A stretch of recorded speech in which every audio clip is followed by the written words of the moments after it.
Okay, welcome to episode 2 of Fox Can Fix It. Today what we're going to do is we're going to start working on an inspection cover for the automatic transmission on my Ford Ranger.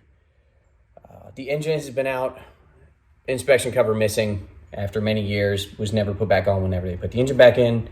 Who knows where it is? It's probably somewhere in western Kentucky. Not that hard of a thing to make, but it's definitely something you want. The inspection cover is usually bottom half or bottom third of the transmission bell housing. It's so you can inspect either the flywheel and pressure plate or your torque converter, and you can get to the torque converter bolts usually by taking it off. But you want it on there because, especially around here in the Midwest, dust, dirt, road debris, mud, small animals, you don't want them getting in there. You're going to want this. So it's pretty simple to do. What you want is just a piece of sheet metal. I've got 16 gauge steel. Just big box store, parts store, wherever you can find it. If you have a metal supplier, great. You want 16 gauge or maybe even a little thicker just because you don't want it to get damaged from anything and get shoved into the flywheel or the torque converter. You want it stiff enough, but it doesn't need to be 1/4 inch plate. It doesn't need to be 3/16.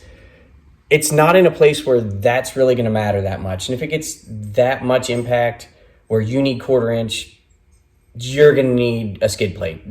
This is not going to help at that point. But anyways, 16 gauge or maybe a little better. Gonna need a Sharpie. Gonna need a utility knife. And just some plain old, I don't know, what, 1/2 inch insulation that I had laying around, just some rigid foam insulation. If you've got cardboard will work.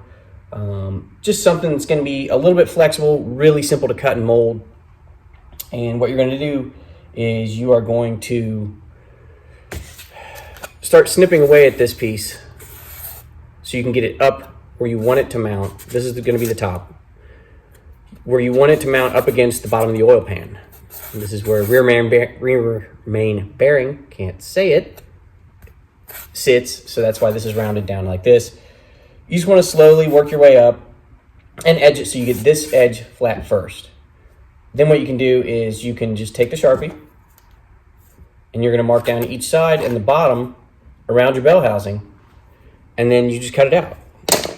Utility knife, this stuff cuts really easy.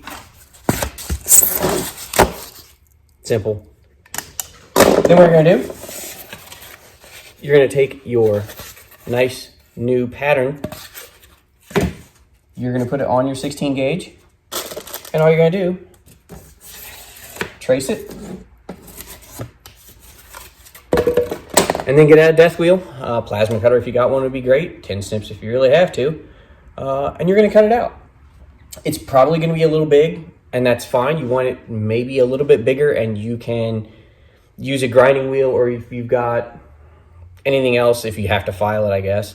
If you got to file it, sand it, whatever to get it down. But you want it a little bit bigger. That way you can make it form fit once you got it on there. You don't want it too small. Too small is just not going to work.